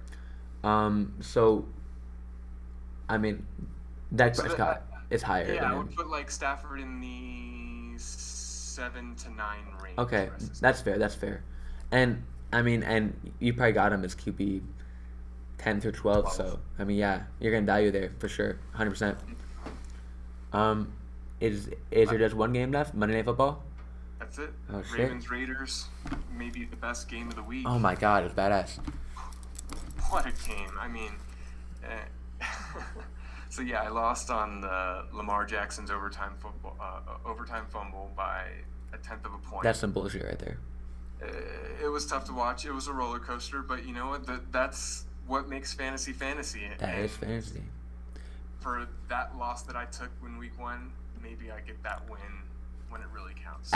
At some point, you are the guy that is like, holy shit, I just went on a fumble. Like, I mean, it goes both ways, you know what I'm saying? So that's why we love fantasy. But I mean, this game, like, okay, I'm just gonna talk about Waller because it's incredible. I'm talking about a bunch here, but we're looking at something that has never happened. Like there is legitimately no receiver in this room qualified to be in the NFL. Like, I mean, Bryan Edwards was decent. Henry Ruggs, the best player from last year, Nelson Aguilar, comes in, who's still good, by the way, but he's gone. Darren Waller gets better. Derek Carr, his play style is conducive to Darren Waller. I mean, like, short, like, animated routes. Literally everything in the world that could go right for Darren Waller is going right. And he's one of the best football players in the league at tight end. He's relatively efficient.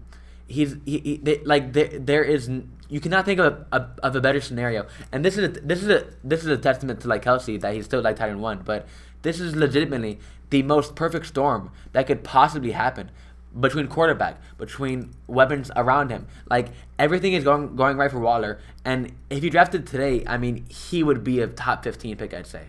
Like, there aren't many players that you rather have him, like, overall, let alone tight ends. I mean, Waller is just an absolute stud. I'd rather have him than a guy like Calvin Ridley, and I fucking love Calvin Ridley. I'd rather have him over a guy like, Najee Harris. Just like those guys that were going ahead of him. Like, I mean, at this point, he's undeniable. He's gonna have 200 targets. Like, it's possible. I don't know what to say. He's a stud. He's a stud. He looked great. I mean, he was getting open and getting missed. He was not open and ball thrown behind him, and he was still almost coming down with it. Yeah, I mean, God, it's a perfect storm. He's really, really, really incredible football. He's athletic, and he has a great quarterback, and he has the best scenario possible in the NFL for targets like this. It's just great. He's going to be absolutely incredible. You know? Yes. Everyone who drafted him is super, super happy, and they should be, and they're going to get a value. I know you said it, but like legit, like, where do you think he ranks in targets at the end of the year in the NFL? Is he 1? Like, is that possible? And like, obviously it's possible, but like, is that like a conceivable outcome to you that he is the leader of targets in the end? Because like, if that's the case, like, he might be tight end 1. Like, he really might be. You know? There's no reason to think that he doesn't end up the number 1 target. The way that they treated him, they barely looked any other direction. It was 2, 3, 4 plays in a row he was getting targets, just back to back to back. There was like a 3 and out where it was just Waller, punt, like, ridiculous. It was every time they got the ball, you know. It's everything you could ask for as a fantasy owner, you know. That's everything that you're looking to invest in. So he's pretty much a perfect fantasy own. He's great in a scarce position at that. I mean, forget about it. He's so good. Any thoughts on the auxiliary pieces of the Raiders? Edwards, Ruggs, and anybody else? Nope. No. If they had a better quarterback, maybe. Yeah. But Carr is too safe, too in his own head. Too Waller dependent. You know, like, I watching the game, one of the main takeaways from the offense outside of the usage for Waller was that as good as Derek Carr was, he limited the offense from its ceiling. Like, it can only operate at 75% of its capacity, in my opinion. Yeah, there's a whole you said that. 25% that's untapped. Mm-hmm. And that's entirely possible. It's just like it just goes to this theory again. Like, Darren Waller is just so good with Derek Carr. Like, he's looking at it every time, and like the areas that they work are like identical to an absolute T. I mean, but besides Waller, which I can't stop talking about, obviously, I do think Edwards is worth a look. He was pretty efficient on his 5 targets, I believe. Obviously, a very, very impressive profile. I do think he is the number 2 option, which is, I mean, he's head and shoulders and feet and nose and tail and like everything behind Waller in the pecking order. But I mean, I do see a scenario where he is a flex play sooner rather than later. So I think Edwards is worth a stash. But besides that, for sure. yeah. But I mean, besides that, what do you think about these running backs? I mean, I know we talked about it a little bit, but like Jacobs and Drake, what's going on there? So if Drake isn't owned in your team, I would pick him up. Yeah. Because I think that Jacobs is not long for the field this season. Mm-hmm. You saw it. He was limping. Every time he didn't have the ball in his hands, he was limping. Yeah. So the uncomfortability that he's playing through is not going to last all season. You know, eventually he's either going to have to take a break or he's going to injure himself to the point where he's forced off. So with that said, it's really just pick up Drake and just wait until the opportunity presents itself, because they definitely liked him in the passing game, and if he's the lead dog, all the better. But that's about it for the offense. I mean, I'm not trading for Jacobs. I'm not looking to offload him in his 2-touchdown game, because you just gotta wait and see. That he gives you is better than what I think you can get back in trade value. So what about the Ravens side of the ball? Tyson Williams had a good run there. He got a touchdown, but then he left the game in the second half. He didn't leave the game because of an injury, but he took a shot to the helmet, he fumbled, and missed a key block. And then we saw a lot of Latavius Murray. So it leaves kind of a sour taste in your mouth if you're a Tyson owner. You don't know what's going to happen. Yeah. That's really rough. I'm not gonna lie, I don't have a lot of takes on the Ravens side because, like, so I was doing like a shit ton of studying during this game, but I had it on just for watching Waller like 20 targets. So I'm not gonna lie, I'm a Mark Andrews fan going forward, but like that's all I can really offer for the Ravens because I was just looking at Waller the entire time, as you can imagine, because I talked about it for fucking a half hour today. So. It was an interesting game when you look at the Ravens offense in general. There were a good handful of plays where Lamar made it a point to take over the play and either run the ball or just make an apparent decision one way or the other. And then there were another handful of plays where it felt like they were trying to build Lamar's passing acumen. Yeah. You know? And that's something they've been doing over the last couple of years. He's been getting better and better as a passer. They're asking more and more of him as a passer. I will say, from the very limited stuff that I saw, Lamar looked good passing the ball. And you couldn't say that a couple years ago. But he looked like a competent NFL passer. I mean, like nothing elite, but like it wasn't embarrassing from what I saw. And it wasn't much, but I mean that's what I can say. I agree. He did look good. The thing I'm pointing out here is that it's a major difference from his first season, where it felt like he was able to improvise on most plays. Yeah. Where these plays were much more thought out. Yeah. And designed and appropriated. Less wiggle room for Lamar. His runs felt more designed than they did feel like scrambles. Okay. That's something I'm going to keep an eye on this coming week when they face the Chiefs. I want to see kind of how the offense operates again, and if Tyson gets back into the game or not. It's one to watch. But Lamar, I have no reservations over his rest of season output. I mean, as bad as he was, he only threw one touchdown, 2 fumbles, and he still had 28 points. Because he's a freaking stud. So I mean, that point floor for him is just it's unrivaled. Oh yeah, and I mean, his obtainable ceiling, like that. I mean, like this is a guy that had a 90% touchdown rate as the MVP. 9% touchdown rate. Like there's games where he's gonna have 6 total touchdowns and 100 yards. Like that is entirely possible, which is a fucking 50-point game. Like that is absurd. And it's probably gonna happen. So okay, real quick, did you get to see any of the Buffalo Pittsburgh game or not? I did. That was actually the one I got to watch the most. Okay, great. And you obviously saw Dak play on Thursday night. Okay, Mm-hmm. so I mean, Pat Mahomes is like QB1, but so outside of that, how do you rank Dak, Josh, and Lamar? Because I mean, I assume Kyler is QB2 for you. You're going with Mahomes and Murray are top 2. That's I mean, yeah, I mean that's what I assume for you. But I mean, like if you think Murray's like otherwise, but you know. No, I definitely have those. I have Murray as my 1. Really? Okay. Because of the rushing, which is more than Mahomes will present. Yeah. Even though Mahomes did run in the touchdown this week, it's and so did Kyler, and I think Kyler's just going to do it more. Okay.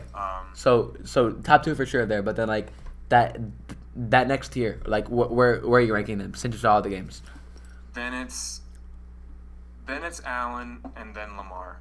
Once Lamar shows that one more step forward in the passing game acumen, then I'll put him above Allen. Mm-hmm. But right now, Allen is not as good of a runner, but he's still a very strong runner Mm-hmm. and will score touchdowns via his legs. And he's getting far, far, far more passing volume than Lamar is getting. So that puts him at 3 for me. So do you have Dak 5th then? So Dak is 5. Wow. Even and that's that like hurts. It's say hard to because he's gonna go just insane. gonna keep doing what he did. People keep saying that last year's pace was unsustainable, but it's literally not. He's gonna throw the ball 700 times, and he's throwing to Amari Cooper and CeeDee Lamb. Like it's gonna be incredible. With that line, like I wouldn't be surprised if he's gonna be 1, not one bit. And like I'm not ranking him there obviously because we have 4 elite quarterbacks ahead of him, but goddamn, Dak is gonna be easily the best value of that group, and it's not even remotely close. Yeah. I'm really big Dak fan if you couldn't tell, but yeah. I mean, those 5. I mean, outside of Kyler Murray, I think Kyler is the one like locked to stay in the top 1 or 2. Yeah. But the other 4 can all finish anywhere in the top 5, and I wouldn't blink an eye. Yeah. They're probably all separated by 20 points. Yeah. Total. Yeah. Do you think anybody is close to them? Like, do you think like Russell Wilson is close to them? Do you think a guy like Matthew Stafford can get close to them? Or I mean, because for me, it's clearly that tier, and then there's a tier break. But like, what do you think? It's a huge tier break, but the one who could sneak into it, Wilson, because he's been there, he's done that. He's thrown 38 touchdown passes in a season before. Yeah. And he can run some in. But the one who could sneak in is Hurts. I was gonna say that too. Yeah. Because of the rushing. I mean, and then he showed that he can get it done with his arm as well. He looked good as a rusher. It was Atlanta, so we'll see what happens this coming week. Mm-hmm. But right now, I'll say that he's one that could sneak in to number 6. He had a play that was it looked like a running back taking a direct snap and then driving back the pass. He's special there. Cause so I watched that whole game, but on and off. And there was a play where he dropped back and got hit, and he was 10 yards behind line of scrimmage and had a 20-yard gain on. He's special. He's special. So yeah, Hurts is definitely there. But I mean, for me, it's the top 5, and then it's not close. Yeah. For sure. Well, shit. Yeah, I mean, if you want to wrap it up, we got Thursday coming up. The Thursday night game is the Giants and the Redskins. Yes. Football teams. And we'll be rooting for Terry McLaurin because we both have him, so fingers crossed. That's it. Any last-minute waiver wire proponents that you want to talk about? Oh yeah. Okay. So obviously I already talked about running backs, but all these guys are worth a claim at receiver. Edwards is worth a stash. Terrace Marshall is worth a stash. Um, Aguilar is definitely pick upable, and you could probably play him next week.